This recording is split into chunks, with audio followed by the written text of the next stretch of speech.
నమస్తే, welcome to Y news. నేను మీ చంద్రశేఖర్. నిన్న పహల్గామ్లో పాకిస్తాన్ చేసిన నీచమైన చర్యకు ఎంతోమంది అమాయకులు బలైపోయారు. ఆర్మీ డ్రెస్సుల్లో వచ్చిన ఆ ఉగ్రవాదులు పర్యాటకంగా అంటే అక్కడి అందాలు చూడడానికి వచ్చిన పర్యాటకులపై మతం పేరు అడిగి మరీ దారుణంగా హతమార్చారు. ఇలాగే ఇంతకుముందు 2019లో పుల్వామాలో దొంగచాటుగా చాలామంది ఆర్మీ అధికారులను చంపిన ఈ పాకిస్తాన్కు ఇంకా సిగ్గురాదా? మతం పేరుతో చంపడం న్యాయమేనా? పుల్వామా దాడికి ధీటైన సమాధానం చెప్పిన భారత్ సర్జికల్ స్ట్రైక్ వంటి ఎంతో సాహసోపేతమైన దాడులతో వాళ్ళను చెప్పుతో కొట్టినట్టు చేసింది.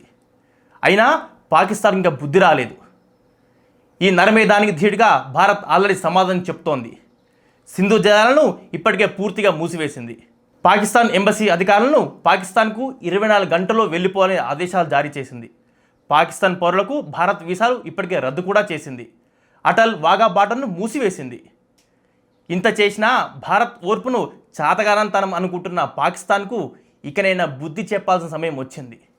వారిపై మనం కనికరం చూపిస్తే పామై మనల్నే కాటు వేస్తుంది.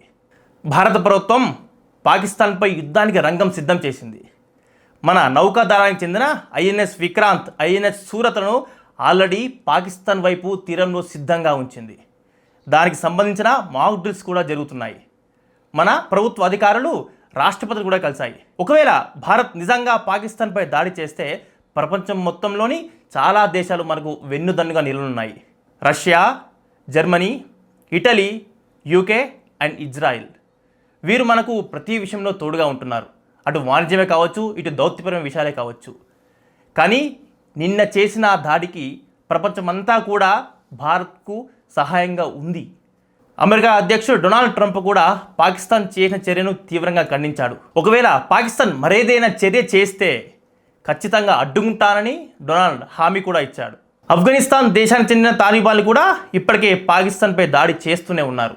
ఇప్పటికే భారత్ సరిహద్దుల్లో కాపలాగా ఉన్న ఆర్మీ అధికారులు, జవాన్లను పాకిస్తాన్ ఆర్మీ కిడ్నాప్ చేసిందని సమాచారం అందుతోంది. ఇప్పటికీ ఇంకా పాకిస్తాన్ మనపై కవ్వింపు చర్యలు చేస్తూనే ఉంది. భారత్ సరిహద్దులో ఉన్న ఆర్మీ జవాన్లను పాకిస్తాన్ అక్రమంగా కిడ్నాప్ చేస్తోంది. దీనిపై భారత్ ఇంకా అట్టుడిగిపోతుంది. పూర్తి భారతమని కూడా పాకిస్తాన్పై రగిలిపోతుంది. ఇలాంటి నీచమైన చర్యలకు దిగుతున్న పాకిస్తాన్కు మనం చేసే ధర్మయుద్ధమే మార్గం. జై భారత్.